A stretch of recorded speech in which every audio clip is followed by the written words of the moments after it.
अस्सलाम वालेकुम and welcome to easy learning. आज हम ऑक्सफोर्ड प्रोग्रेसिव इंग्लिश बुक 7 का यूनिट नंबर 6 करेंगे लेसन, जिसका आज का हमारा टॉपिक है how much land does a man need. तो चलें इसकी ट्रांसलेशन करते हैं। ये फोक टेल कही गई है। फोक टेल कहते हैं a story originating in popular culture by word of mouth. 1886 में ग्रेट रशियन राइटर ने, जिनका नाम लियो टॉल्स्टॉय था, जो कि बहुत फेमस काम कर चुके हैं वॉर एंड पीस पर और एना कैरेनिना पर। पोहम जो है वो एक हार्ड वर्किंग फार्मर है जो अपनी ज़िंदगी में बहुत खुश था अपनी अचीवमेंट्स की वजह से। फिर वो रिवर वोल्गा के दूसरी तरफ एक ज़मीन के बारे में उसे पता चलता है। ये ज़मीन बहुत सस्ती और बेहतर थी उसकी ज़मीन से, तो वो वहाँ जाता है देखने के लिए और उसे अपनी ज़मीन जो उसके पास मौजूद थी उससे 10 टाइम्स बेहतर वो ज़मीन लगती है। और एक दिन पोहम को ये बताया जाता है कि ये इस वंडरफुल ज़मीन का मालिक जो है वो पशखीर है, जो कि उसे ये ज़मीन दे देगा 10 टाइम्स जितनी ज़मीन उसके पास अभी भी मौजूद है उसके मुकाबले में 10 गुना ज़मीन वो उसे दे सकता है। तो पोहम उस ज़मीन पर जाता है बख्शीर की और देखता है कि क्या वो ये ख़रीद सकता है या नहीं। फिर जो है उसे पता चलता है कि वो 1000 रबल यानी रशियन करेंसी के बदले उसे ये ज़मीन मिल सकती है, लेकिन उसके लिए क्या करना होगा, उसे सुबह से शाम तक जितना वो ज़मीन पर चल सकता है तो बख्शीर उसे वो ज़मीन उतनी दे देगा। यानी जितना वो सुबह से शाम तक उस ज़मीन पर चलेगा तो वो क्लेम कर सकता है कि ये ज़मीन उसकी है, लेकिन उसके लिए उसे वापस उसी जगह पर वापस आना होगा जहाँ से वो चल रहा था। बख्शीर उसको एक हिलॉक के पास लेके जाता है। हिलॉक कहते हैं कि small small mount of land near by taller hill. वहाँ पर वो उसकी जो है फॉक्स पर यानी रशियन कैप को रख देता है ताकि उसे ये बता सके कि पोहम को वापस इस जगह पर वापस आना। निशानी के तौर पर वो उस टोपी को यहाँ रखता है कि तुमने यहाँ से जर्नी शुरू करनी है, फिर तुम जितना चाहो चलो और वापस तुम्हें यहीं पर आना है, और ये मार्किंग के लिए रशियन कैप वहाँ पर रख देता है। वो पोहम बहुत खुश होता है और वो अपनी जर्नी को स्टार्ट करता है और उसके अंदाजे के मुताबिक वो 30 माइल्स जो है वो वॉक कर लेगा। और साथ ही साथ जितना वो चलेगा उसे जो है खुदाई भी करनी पड़ेगी जो उसके पास मौजूद स्पेड है वहाँ से, ताकि ये इस बात का सबूत होगा कि ये वहाँ गया था। पोहम पीछे मुड़कर देखता है तो उसे हिल लॉक जो है वो बहुत क्लियर ही नज़र आता है सनलाइट पे, और वहाँ पर मौजूद लोग भी दिख रहे होते हैं। उसके अंदाजे के मुताबिक वो ये वॉक जो है वो 3 माइल्स में कंप्लीट कर लेगा।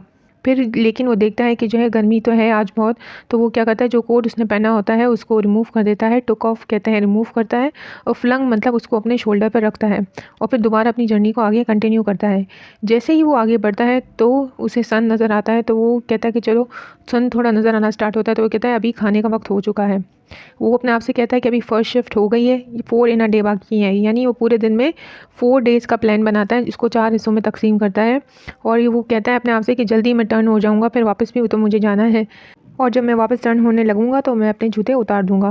वो बैठ जाता है, जब वो आगे जाता है पहुंचता है उस जगह पे जहाँ उसको टर्न होना होता है, तो वो बैठता है और अपने जूते उतारता है और चलने लगता है। तो वो अपने आप से कहता है कि अब तो आसान हो गया है चलना, मैं जल्दी पहुँच जाऊँगा। और फिर वो जब वो वहाँ पे पहुँचता है वो कहता है I will go on for further. जब वो वहाँ पे टर्न होने लगता है तो वो सोचता है कि मैं और 3 माइल्स और फर्दर चल सकता हूँ और फिर मैं जो है लेफ़्ट टर्न ले लूँगा। लेकिन जो है ये ज़मीन तो बहुत अच्छी लगती है उसे, जो जब वो देख रहा होता है वहाँ पे टर्निंग के लिए टर्न हो रहा होता है तो वो ज़मीन उसे बहुत अच्छी लग रही होती है, और वो सोचता है कि बेकार होगा कि मैं इसका जो है ये ज़मीन भी ज़ाया कर दूँ, और ये लैंड तो उससे भी अच्छी है जिस पे मैं वॉक करके आ रहा था। तो वो स्ट्रेट चलता है कुछ आगे, और फिर जो है वो वापस पीछे मुड़कर देखता है तो उसे हिलॉन्ग जो है मुश्किल से नज़र आ रहा होता है। वहाँ पे मौजूद जो लोग होते हैं वो उसे ब्लैक आंट्स यानी छोटे छोटे चुनियों की तरह दिख रहे होते हैं, और उसे वहाँ पे कुछ चमकता हुआ दिख रहा होता है सन में। वो रुक जाता है और डगिंग करता है, होल करता है और वहाँ पे मौजूद जो ग्रास है उसके पीसेस को काट लेता है ताकि उसे मार्क कर सके कि वो यहाँ पर आया था। फिर जो है वो क्या करता है, अपने जो फ्लास्क है उसके पास पीने का, उसको खोलता है और उसमें से पानी पीता है, और फिर टर्न होता है लेफ़्ट की तरफ होने लगता है। तो ग्रास जो है वो बहुत ज़्यादा अच्छी होती है, और लेकिन बहुत ज़्यादा बड़ी भी होती है और बहुत ज़्यादा गर्म हो चुकी होती है। पोहम बहुत थक चुका होता है और वो देख रहा है कि सन जो है वो अभी जो है दोपहर का वक्त होने ही वाला है। वो कहता है कि चलो मैं कुछ जो है सोचता है कि मैं कुछ आराम कर लेता हूँ, तो वो बैठ जाता है और अपने साथ कुछ ब्रेड और कुछ पानी पीता है। लेकिन जो है वो सोता नहीं है, वो सोचता है कि अगर मैं सो गया तो अगर मैं बैठ गया लेट गया तो मुझे क्या हो जाएगी, नींद आ जाएगी। तो इसीलिए वो फिर चलता रहता है और जो है वो सपना सोचता है कि मैं खाना खा लूँगा तो मुझ में ताकत आ जाएगी। लेकिन जो है गर्मी बहुत बढ़ चुकी होती है और उसे बहुत नींद आने लगती है।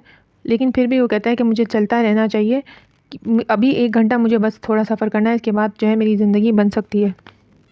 यानी जब मैं इस जर्नी को पूरा कर लूँगा तो मेरी लाइफ टाइम जो है वो क्या होगी, अचीवमेंट हो जाएगी, मुझे इतनी सारी ज़मीन मिल जाएगी। होप आपको अच्छे से समझ आया होगा। अपनी नेक्स्ट वीडियो में हम आगे कंटिन्यू करेंगे। ओके, अल्लाह हाफ़िज़।